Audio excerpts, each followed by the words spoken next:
అభిమాన సోదరులకి నమస్కారం. ఈరోజు దేవరా ప్రీ రిలీజ్ ఈవెంట్ జరగకపోవటం, క్యాన్సిల్ అవటం నిజంగా చాలా బాధాకరం.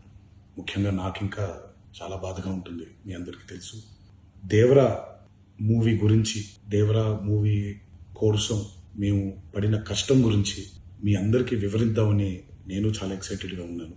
కానీ సెక్యూరిటీ రీజన్స్ వల్ల ఈ ఈవెంట్ని క్యాన్సిల్ చేయడం జరిగింది. కానీ ఇది ఇలా జరగడం దేవరా ప్రొడ్యూసర్స్ వల్ల, లేకపోతే ఈవెంట్ ఆర్గనైజర్స్ని వాళ్ళని బ్లేమ్ చేయడం కూడా తప్పనేది నా ఫీలింగ్. అది మీరు కురిపించే ఈ ప్రేమకి ఆ జన్మాంతో రుణపడిపోయి ఉంటాను.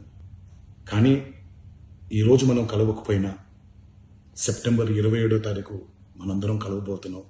దేవరా చిత్రాన్ని మీరందరూ చూడబోతున్నారు. మీరందరూ చూసి, నేను ఎప్పుడూ మీకు చెప్పినట్టే, మీరు కాలర్ ఎగరేసుకుని తిరిగేలాగా చేయడమే నా బాధ్యత అని, దాంతో వచ్చే ఆనందం ఎంతో నేను మాటల్లో చెప్పలేను.